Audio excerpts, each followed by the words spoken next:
মরতে যখন হবে আসুন বাবারা নবীর কথা মাইনা আদর্শের মধ্যে ঢুকি, এই রূপগুলি পরিষ্কার করি। ডাকতেছে মা, মা গো আল্লাহরে ডাকো, আল্লাহ আল্লাহ করো, দেখো আল্লাহরে দুইটা দুই জায়গায় করে দেয়। ওই মহিলা ডাকতেছে কবিরাজ রে, ব্যথা অসহ্য চিৎকার মারতাম আল্লাহ গো কইয়া। আমার আল্লাহ বলেন ফেরেশতারা রে, আমার পক্ষ থেকে বাজেট গুলো দিয়ে দিলাম রে, যেই মহিলা প্রসব ব্যথার যন্ত্রণায় আমার আল্লাহ কইয়া ডাক দিবে, এক একটা ডাকের বিনিময় এক একটা কবুল হজের সওয়াব আমি আল্লাহ দান করে দিলাম।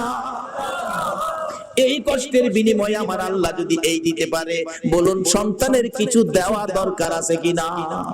বাবারা বলতেছিলাম এবার কেউ রাজি হলো না সন্তানের জন্য জীবন দিয়ে, সন্তান বাঁচাবে মাত্র একজন রাজি, বলুন এই লোকটাকে? এবার মৌলবী ডাহে, ভাই ওঠেন, ভাই তো ওঠে না, কান্দে, শুধু মুখের কাপড়টা সরাইছে। বড় পোলা কই কই কি রে চাচা কইল আব্বা মারা গেছে, ওহন বাপের মুখটা দেখান কেমনে? ওহন বাবাও কেউর দিকে চায় না, খালি মার দিকে চায়। মা গো মা, এই জগতে আপন থাকলে তুমি আছো। মা দৌড়াইয়া যাইয়া সন্তানের বুকে জড়াইছে, বাবা গো তুমি জীবিত, আমি মায়ের কলিজা ঠান্ডা করেছো, বলুন এই জগতে কিছু আপন পাইলে কাকে পাওয়া গেছে? এটা আমার নবী তো বানাইছে। নবী বলেছে উম্মতেরা রে, তোর মায়ের পায়ের নিচে তোমার জান্নাত। এবার মৌলবী কই ভাই সাহেব, এবার কোন এই জগতে আপনার কি আছে? ভাই কান্দে আর কয় মৌলবী রে, এইভাবে আমারে পথ দেখাবি আমি আগে জানি না। বাবারে একটা ভাই মৌলবী বানান, একটা ছেলে মৌলবী বানান, মরতে হবে, মরার আগে মইরা দেখেন এই জগতে আপনার কি আছে। সব পর কিছু আপন থাকলে মা, মা আপন থাকার কারণ নবী আপনত্ব করে গেলেন, মার পায়ের নিচে জান্নাতের সম্পর্ক করে দিলেন। সকলে বলুন আমিন। বাবারা ভাইরা, এবার বড় ভাই কান্দে, মৌলবী রে নাই আমার কিচ্ছু নাই, আমার কিচ্ছু নাই, আমার কিচ্ছু নাই, শুধু একমাত্র কিছু থাকলে মা। কত চলেন বাড়ি যাই কোন, বাড়ি গিয়ে কি করবো? তো অহন কান্দেন কেরে? বড় ভাই কান্দে আর ডাকে গুনার বোঝা মাথায় লইয়া কান্দেছি,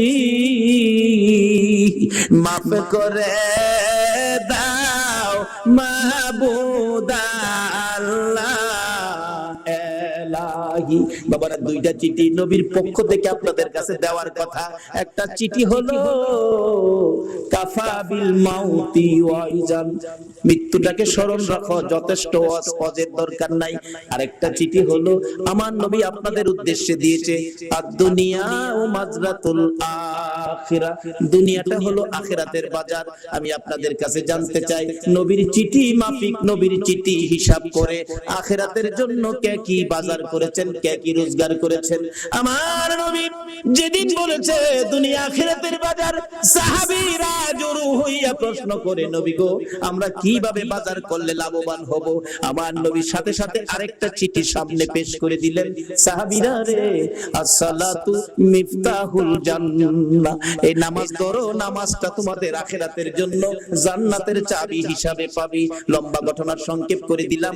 নবীর কথা যারা মানে গো, দেখুন না নবীর সাহাবীর জীবনী, যার নাম কিতাবে লেখে হযরতে আব্দুল্লাহ আনসারী, দৌড়ায় বাড়িতে গেছে, বিবি গো ও বিবি, নবী বলেছে নামাজ বলে জান্নাতের চাবি, বল নামাজ পড়বি নি, নামাজ আদায় করবি নি।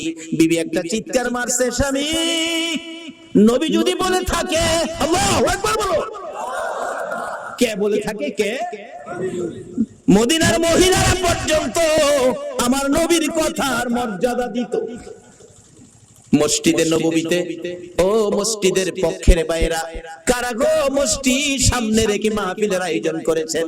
মসজিদে নববীতে যখন জামাতের সময় হইতো, আব্দুল্লাহ আনসারী ওই একটা কাপড় নিজের পরনে লাগাইয়া ঘরের ভিতরে গর্ত করেছে, গর্তের মধ্যে বিবিকে উলঙ্গ করে বসাইয়া দরজা বন্ধ করে মসজিদে নববীতে যাইয়া পিছনের কাতারে নামাজে শরীক হইয়া, নামাজ যখন শেষ হয়ে যাইতো দৌড়াইয়া বাড়ির দিকে যাইয়া কাপড় খুলে বিবিরে দিত, নিজে গর্তের ভিতরে বসতো, বিবি নামাজ আদায় করত। এইভাবে দুইজনে মিলে এক কাপড়ে নামাজ পড়ে, কোনদিন নামাজ ছাড়ে না। আর আমরার ঘরে সুকেস ভর্তি কাপড়, আমরা নামাজ পড়ি না। সাহাবীরা কিছু গুনগুন করে আব্দুল্লাহ আনসারী কিসের নামাজ পড়ে, দৌড়ায় আসে দৌড়ায় যায়, বুঝি না কি নামাজ পড়ে। নবীজি বলেন কি ব্যাপার, তোমরা কিসের সমালোচনা করো? হুজুর আব্দুল্লাহ আনসারী কি নামাজ পড়ে বুঝি না। রাসূল বলেন তোমরা সমালোচনা করো না, কেন দৌড়ায় আসে কেন দৌড়ায় যায় আমি নবী তদন্ত করব। সমালোচনা মুসলমানদের আদর্শ, সমালোচনা ইসলাম নয়। নবী নিজেই গেছেন যে আব্দুল্লাহ আনসারী ঘরের দরজায়, আব্দুল্লাহ আনসারী মতান্তরে সালাম দিলেন। আসলে কোন মুসলমানের ঘরে ঢুকতে আগে সালাম দিবেন, একবার দুইবার তিনবার, সালামের জবাব নাই চলে আসবেন, মনে করবেন ঘরে কেউ নাই, চলে আসবেন। অনেক দিনের মুসলমানদের আচরণ হলো ডাক দিলে মালিক ভাই বাড়িতে আছেন, মালিক ভাই, কেউ যদি জবাব না দেয় লগের টারে কই ভাই যখন বাড়িতে না লো ভাবির ওই দিকে যাই, ভাই বাড়িতে না হ্যাঁ ভাবিরে দেখতো যা, কই পাইলা তুমি ভাবি দেখার অনুমতি? আল্লাহ বলছে আমানু দুখুলু ফিস-সিলমি কাফার মধ্যে ঢুকো। নিজে পর্দায় থাকুন, অন্যকে পর্দায় থাকার পরামর্শ দেন। বলতেছিলাম এবার নবীজি সালাম দিলেন, আসসালামু আলাইকুম আসসালামু আলাইকুম আসসালামু আলাইকুম, তিনবার সালাম, জবাব নাই। নবীজি চলে আসতেছে, আব্দুল্লাহ আনসারী গর্তের মধ্যে উলঙ্গ অবস্থায় ছিল, দৌড়ায় আসছেন বিবি, গর্তের ভিতরে ঢুকে কাপড় খুলে দিলেন, স্বামী গো নবী আসছিল কষ্ট পাবে তাড়াতাড়ি যান। আব্দুল্লাহ আনসারী কাপড়টা পরে বাহির হইয়া দেখে নবী অনেক দূর চলে গেছে, দৌড়াইয়া পিছনে গেলেন, কিভাবে নবীর পিছনে ফিরাবো? ইনি এমন নবী গো যাকে ডাক দিয়ে পিছন থেকে ফিরানো যাবে না। পিছনে যাইয়া কিতাব লেখে পাওগুলি বড় বড় করে মারছে, আওয়াজ শুনে নবী পিছনে তাকাইছে। আব্দুল্লাহ আনসারী হুজুর ওয়া আলাইকুম সালাম, তিনবার সালাম দিলাম, জবাব দিলি না, এখন কেন জবাব দিলে? হুজুর আপনি যখন সালাম দেন আমি শুনছি গো, কিন্তু এমন এক পরিবেশে ছিলাম রাসূলের সালামের জবাব দেওয়া সম্ভব ছিল না। কি পরিবেশে ছিলে রে আব্দুল্লাহ আনসারী? হুজুর আপনি যেদিন বলেছেন নামাজ জান্নাতের চাবি, ওই দিন থেকে আমি আর আমার বিবি দুইজনে নামাজ পড়ি, নামাজ ছাড়ি না, কিন্তু দুইজনে মিলে নবী গো মাত্র একটা কাপড় আমার ঘরে। মসজিদে নববীতে যখন জামাতের সময় হয়, ও মসজিদওয়ালারা কারা এই মসজিদের পক্ষ থেকে মাহফিলের আয়োজন করেছো, আমার নবী মসজিদের জামাতের কত গুরুত্ব দিয়েছে। হুজুর মসজিদের জামাতের সময় হলে আমি আব্দুল্লাহ আনসারী ঘরের ভিতরে গর্ত করছি, বিবিরে উলঙ্গ করে বসাইয়া দরজা বন্ধ করে কাপড়টা পরে আমি মসজিদে যাই, নামাজ শেষ করে দৌড়াই আসি, বিবিরে কাপড় দিয়ে আমি গর্তের মধ্যে বসে থাকি, এইভাবে দুইজনে মিলে নামাজ পড়ি এক কাপড়ে। হুজুর কোনদিন নামাজ ছাড়ি না। আমার নবী বলেন আব্দুল্লাহ আনসারী দরজাটা খুলে দে, আমি দেখি গর্তটা শরীয়ত সম্মত কিনা। কিতাব লেখে আব্দুল্লাহ আনসারী দরজা খুলে দিলেন, নবী তাকিয়ে আছে, গর্তটা এত গভীর ছিল ভিতরে মেয়ে না পুরুষ বোঝা যায় না, মানুষ আছে কি নাই তাও ধরা যায় না। আমার নবী চোখের পানি ছেড়ে দিলেন, আব্দুল্লাহ আনসারী রে আমি নবী বলে গেলাম রে তোদের জান্নাতের চাবি রোজগার হয়ে গেছে। বাবার এই দেশ ছাড়তে হবে, সাদা কাপড় নিয়ে কবর যাইতে হবে, জীবনে কি রোজগার করেছেন হিসাব মিলাম না। আমার নবী বলেছে আদ-দুনিয়া ও মাজরাতুল আখিরা, দুনিয়াটা আখিরাতের বাজার, আখিরাতের জন্য কি বাজার করেছেন হিসাব মিলান। মরার আগে মইরা দেখেন আপনার কিছুই নাই, শুধু 3 টুকরা কাফন ছাড়া আর কিছুই আপনার নাই, সব সম্পদ ছেলেমেয়েরা বাদ করে নিয়ে যাবে। নবীজি চোখের পানি ছেড়ে ঘোষণা দিয়ে গেলেন, ও আব্দুল্লাহ আনসারী তোদের জান্নাতের চাবি রোজগার হয়ে গেছে। পিছে পিছে যাইতেছে নবীজির আগায়া দেওয়ার জন্য, রাস্তায় উঠে যাবে, বাড়ির সীমানা শেষ। আমার নবী দেখে ছোট্ট ছোট্ট 2টা বাচ্চা একটা খেজুর গাছের গোড়ার মধ্যে এইভাবে বাচ্চা 2টারে গাছের সাথে বাইদা রাখছে, বাচ্চাগুলো কাঁদতে কাঁদতে জামা কাপড় ভিজে গেছে। আমার নবী পাশে দাঁড়ায় ডাক দিলেন, ও বাচ্চারা তোমাদের এই কষ্ট কারণটা কি? বাচ্চাগুলো কান্দে, হুজুর রাস্তা দিয়ে কত মানুষ যায় গো, আমরা কেউ জিগায় না। ও বাবা মুসলমান, এটাও তোমার আদর্শ, তুমি পেট ভরে খাইলা, তোমার আশপাশে ঘরের লোকগুলো খাইলো না, তুমি খবর নিলা না, শুধু নামাজ পড়ে বাড়ি গিয়া ঘুমাইলা, এই নামাজে আমার আল্লাহ খুশি হবে না। আমার নবীর আদর্শে ফিরে যান। ও বাবারা ভাইরা, শেষ পর্যায়ে এসে গেছি। নবী ডাকে, ও বাবারা তোমাদের কি দুঃখ? হুজুর আমরা কেউ জিগায় না কেন যে আমরা এই বিপদে আছি। তোমাদের বাবার নাম কি? বাচ্চা দুইটা আব্দুল্লাহ আনসারীর দিকে তাকাইয়া বলে, হুজুর আমাদের বাবা আব্দুল্লাহ আনসারী। নবী জিজ্ঞেস করে, ও আব্দুল্লাহ আনসারী তোর বাচ্চাগুলোর এত কষ্ট এত বিপদ হাত বাঁধা ব্যাপারটা কি? আব্দুল্লাহ আনসারী শুধু কান্দে, কোনো কথা কয় না। আবার নবী জিজ্ঞেস করেন, ও বাচ্চারা তোমাদের এই কষ্ট কেন, হাত বাঁধা কেন, বিপদ কেন? বাচ্চাগুলো কান্দে আর বলে, হুজুর আমার বাবা আব্দুল্লাহ আনসারী এত গরিব মানুষ, আজকে 6-7 দিন পার হয়ে গেছে গো নবী, আমাদের চুলায় আগুন জ্বলে না, না খাইয়া থাকতে থাকতে আমরা দুইটা বাচ্চা পেটের খিদা সহ্য করতে পারি না গো নবী। 7 দিন যার চুলায় আগুন জ্বলে না, তারা আমার নবীর কথা মানে, এক ওয়াক্ত নামাজ ছাড়ে না। যে নবীর সুপারিশ ব্যতীত কেউ জান্নাতে যাইতে পারবেন না, বলুন এই নবীর আদর্শে যাওয়া আমাদের দরকার আছে কিনা? আমার নবী নিজেও চোখের পানি ছেড়ে দিলেন, দেরি করলেন না, দৌড়ে যাইয়া মসজিদে নববীর বারিন্দায়। আজকে শুনলাম সালেহ সাহেব বললেন, হুজুর আমার মসজিদের বারিন্দা নাই। ও বাউনির ভাইয়েরা বাবারা, মসজিদের বারিন্দায় আমার নবী, বারিন্দাকে নবী নিজেও ব্যবহার করতেন দেশের কাজে, শান্তির জন্য, মানুষের মুক্তির জন্য, হেদায়েতের জন্য। মসজিদের বারিন্দা আমার নবী ব্যবহার করতেন। মসজিদে নববীর বারিন্দায় যাইয়া আমার নবী দুইটা চোখের পানি জর্জর করে ছেড়ে দিলেন। সাহাবীরা জড়ো হয়ে গেছে, কান্দে রে আমার নবী কান্দে। আল্লাহু আকবার বলো। নবীর কান্না দেখি কেউ সহ্য করতে পারে না। ওমর তরবারি নিয়ে হাজির হয়ে গেছে। ইয়া রাসূলুল্লাহ আমি ওমর বেঁচে আছি, বলুন কার দেওয়া ব্যথায় আপনার চোখের পানি আসছে, আমি ওমর তরবারি দিয়ে তাকে দ্বিখণ্ডিত করে দিব। আমার নবী বলেন, ওমর রে আজকের চোখের পানি তরবারি দিয়া মুছতে পারবি না। মসজিদে নববীর বারিন্দায় দাঁড়াইয়া আমার নবী ডাকে।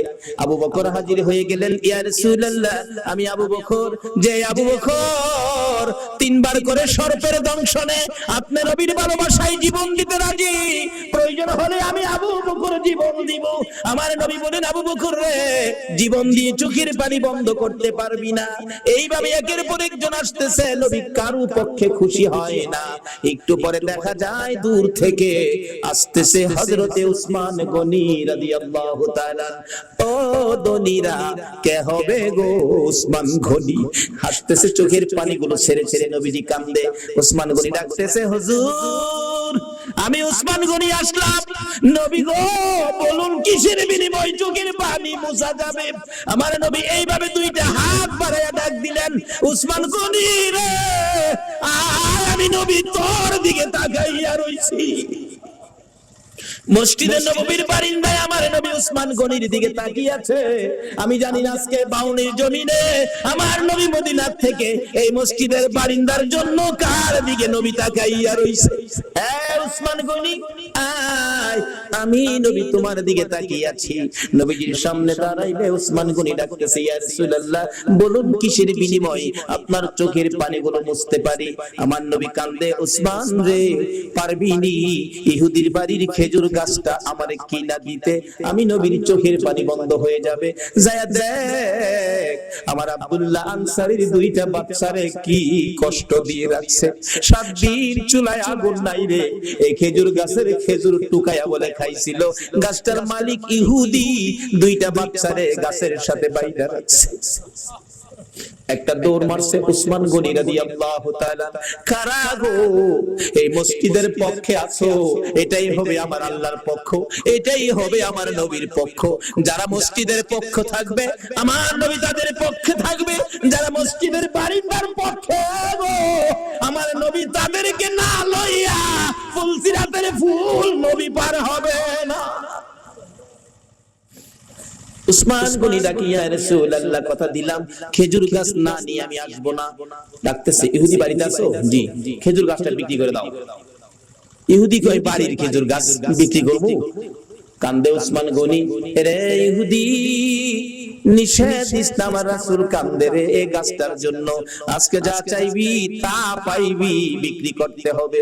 ইহুদি কয় সুযোগ যখন পাইছি একটা গাছের বিনিময় মনের মতো লওয়া লমু। ও ওসমান গনি, তোমার 100 খেজুর গাছের একটা বাগান, 100 খেজুর গাছ সহ বাগানটা যদি আমারে দিয়ে দাও, আমি একটা গাছ তোমারে দিব।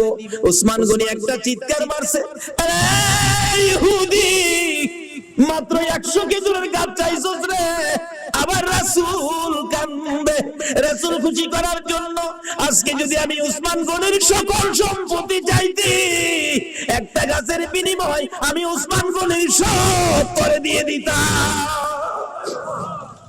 ও বাবারা ভাইরা, এই রাসূল খুশি করার জন্য সকল সম্পত্তি দিয়ে ওসমান গনি একটা খেজুরের গাছের দলিল নিতে রাজি। ইহুদি বলেন 100 গাছ দিলেই হবে। 100 গাছের দলিল দিলেন ওসমান গনি, একটা গাছের দলিল দিলেন ইহুদি।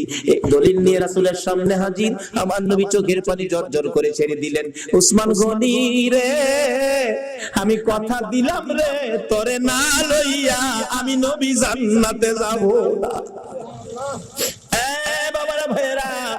এই নবীর কথা কার কাছে ভালো লাগে? কে নবীর পক্ষে থাকতে রাজি?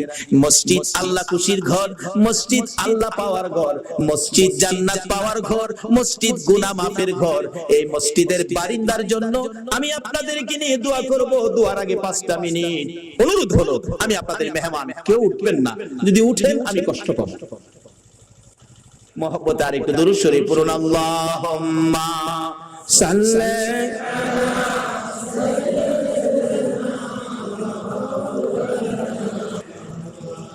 ওয়ালা আলি সাইয়্যিদিনা মুহাম্মাদ। আল্লাহুম্মা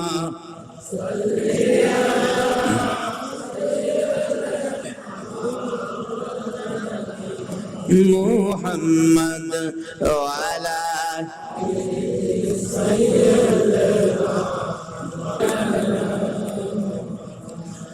নবীর মায়া ছেড়ে মানুষ কোথায় আছো বুঝি না,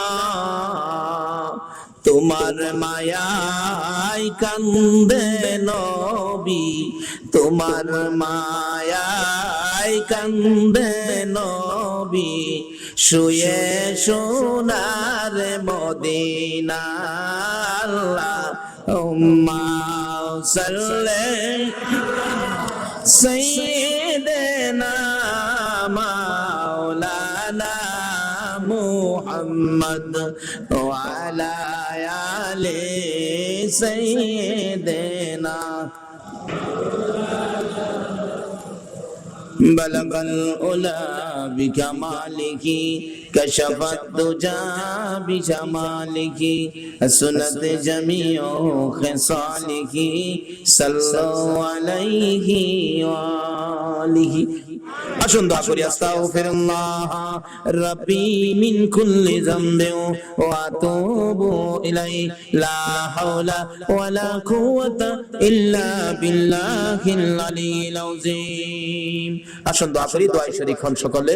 আল্লাহুম্মা আমিন, আল্লাহুম্মা আমিন।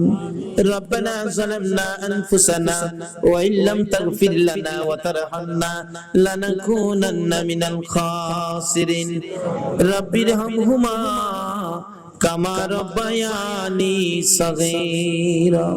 রব্বুল আলামিন, জানি না কিভাবে ডাকলে খুশি হইবা, জানি না কিভাবে ডাকলে জীবনের গুনাহ ক্ষমা দিবা। মাবুদ রে, বেবুদ শিশুর মতো দুটো করে হাত বাড়াইলাম, জান্নাতের বাগানে বসে মসজিদের পক্ষ থেকে আয়োজিত মাহফিলে জান্নাতি মেহমান লইয়া আমি গুনাহগার হাত বাড়াইলাম। মাবুদ, মায়ার নজরে তাকাইয়া দেখো কত নাইবে নবী আলেম ওলামারা হাত বাড়াইছে। মাবুদ রে, সাদা দাড়িওয়ালা মুরব্বি বাবারা হাত বাড়াইছে। খালিদ বিন ওলীদের মতো যুবকেরা হাত বাড়াইছে, পর্দার আড়ালের মা বোনেরা হাত বাড়াইছে। এই মাহফিলের সঙ্গে তুমি এই হাতগুলি কেমনে খালি ফিরাইবা গো আল্লাহ।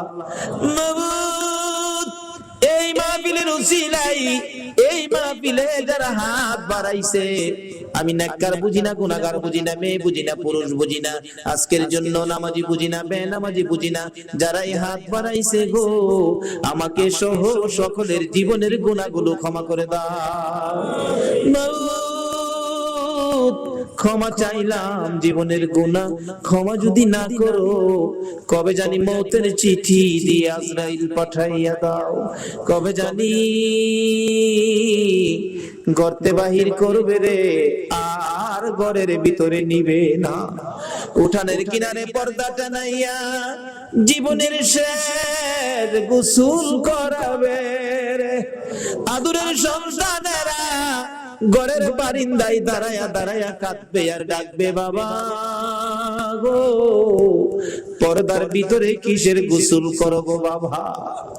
মা টাইনা টাইনা বুকে জড়াবে, আইরে আমার এতিম, আজকাল থেকে তোমরা এতিম হয়ে গেছো। এতিমের ঘটনা বলতে গেলে কলিজা মানে না রে আল্লাহ।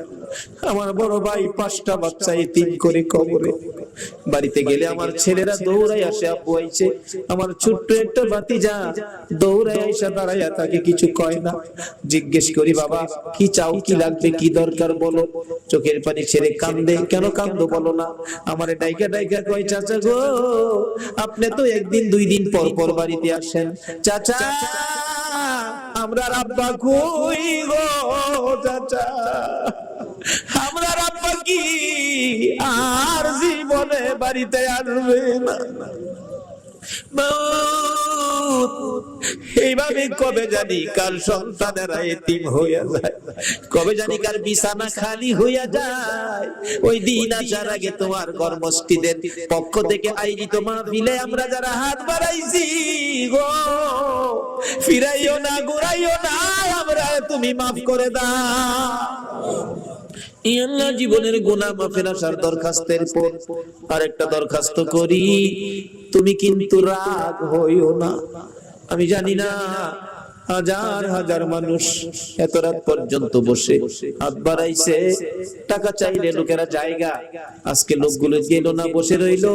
আমি জানি না রে কার মনে জানি কি দুঃখের পাহাড়, কার মনে জানি ব্যথা। হুজুর আমদার মা নাই গো, মা নাই। কার মনে জানি ব্যথা, বাবা নাই গো, বাবা নাই। যেই বাবা মাতার গাম পাতাই ফালাইয়া রোজগার করে মানুষ করেছে গো, যেই বাবা জমি জামা সয় সম্পদ জুড়াইয়া আজকে বাবা দুনিয়ায় নাই। হুজুর বাবা কত আদর করতো গো, শেষ বয়সেও বাবা বাজারে গেলে জগ ভর্তি দুধ কিনতো, 2 কান্দা 3 কান্দা কলা লইতো, আমের সিজনে 15 কেজি 20 কেজি আম লইতো। বাবা হাঁটতে পারে না, তারপরও দুধ কিনা, আম কিনা, কলা কিনা বন্ধ করে না। লোকেরা জিগায় বুড়া বয়সে এই পূজা কার জন্য বইতাছো, নিজের জান চলে না কেন এইগুলি লইছো। বাবা একটা চোখের পানি ছেড়ে দিয়ে চিৎকার মারছে, বন্ধুরা রে কার জন্য লইছি শুনো রে, আমার আদরের ছেলে মেয়েগুলো দুধ আর কলা ছাড়া ভাত খায় না রে। দুধ কলা যেই বাবা খাওয়াইতো, এই বাবা কার জানি খবরে রে আল্লাহ, ওই মা জানি কার খবরে গো। মার কুলে তাইকা, মার কুলে কত পসরা পায়খানা করছি, অন্য মহিলারা নাকে কাপড় দিত, তোমার আমার মা জীবনে কোনদিন নাকে কাপড় দেয় নাই।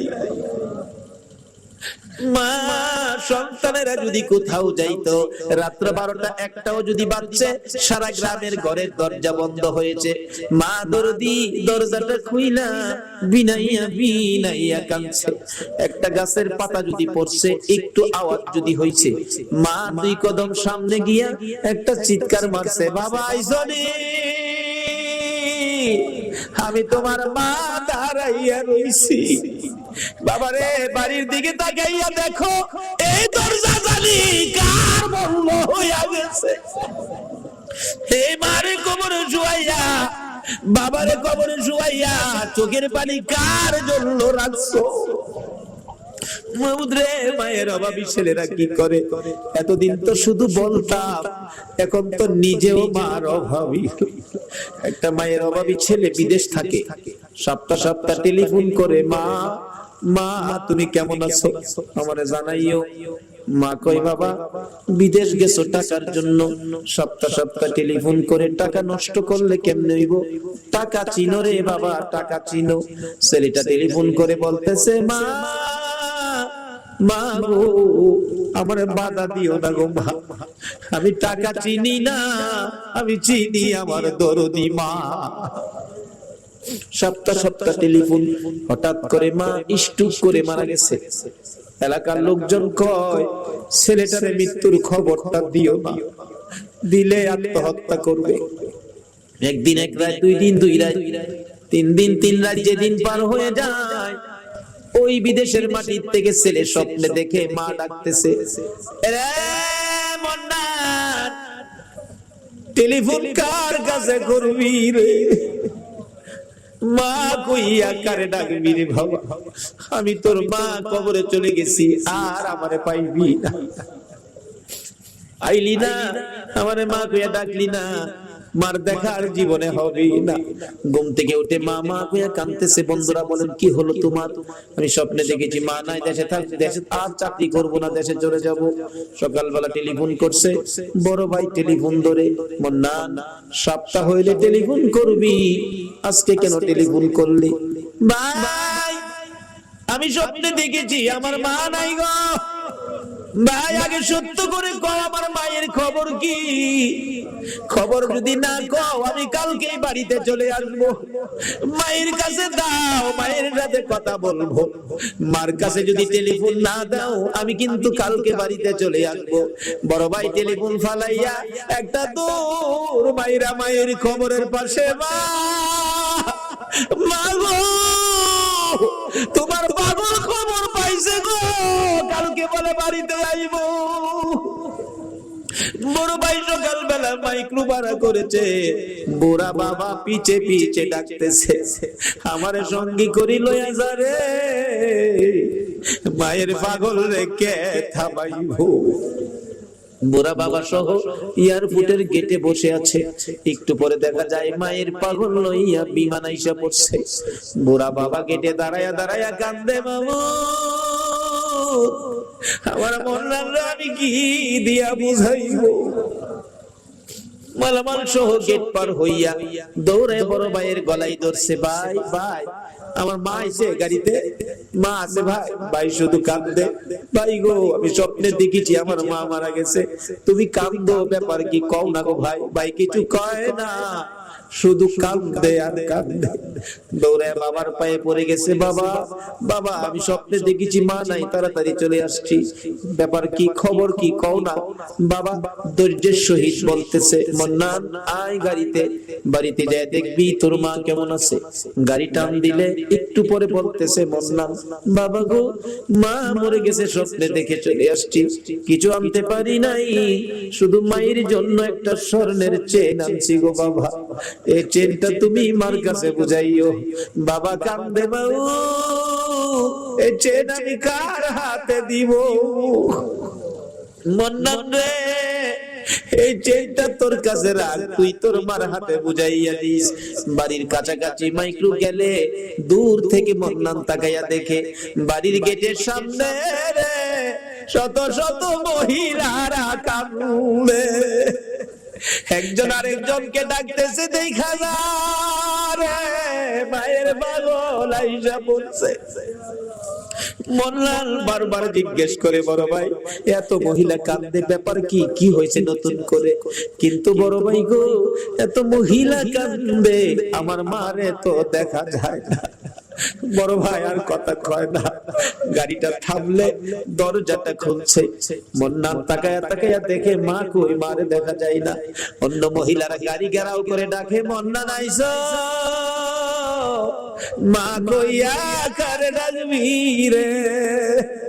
বললাম গাড়ির থেকে নাইবা দরজাটা খুলে গেটে দাঁড়াই একটা চিৎকার মেরে ডাক মারছে, মা মা মা, তোমার বাবা হারাইছে গো মা। কে দিবে ডাকের জবাব? দৌড়াইয়া বাড়ির ভিতরে ঢুকছে। যেই রুমে মা থাকতো, রুমের দরজায় ডাকতেছে, মা তুমি কি অসুস্থ? কেন দরজা খুলো না? ধাক্কা দিয়ে দরজাটা খুইলা দেখে রে, মায়ের বিছানা চিরতরে খালি। মার বিছানা খালি বানাইয়া কে জানি হাত বাড়াইয়া কাঁদে রে আল্লাহ। বাবার বিছানা খালি, কে জানি হাত বাড়াইয়া কাঁদে। এই চোখের পানি দেখলে তোমার মায়া লাগেনি? তোমার দয়া লাগেনি? আর দেরি করো না, এই মুহূর্তে ওই সকল মা বাবার কবরগুলো জান্নাতের বাগান বানাইয়া দাও। আল্লাহ গো, মা বাবা যার দুনিয়াতে আছে হায়াত বাড়িয়ে দাও। মা বাবা কেমন জিনিস বুঝার তৌফিক ছেলে মেয়েদেরকে দান করে দাও। আল্লাহ দাদা দাদি নানা নানি শ্বশুর শাশুড়ি আলিয়া ওলাদ বংশধর মই মুরব্বি পাড়া প্রতিবেশী খানদানবাসী মহব্বতি, খাস করে বাউলির জমিনের নিচে, এলাকার জমিনের নিচে, তামাম পৃথিবীর জমিনের নিচে যত মুমিন মুমিনাত ঘুমিয়ে আছে সকলের কবর জান্নাতের বাগান বানায়া দাও।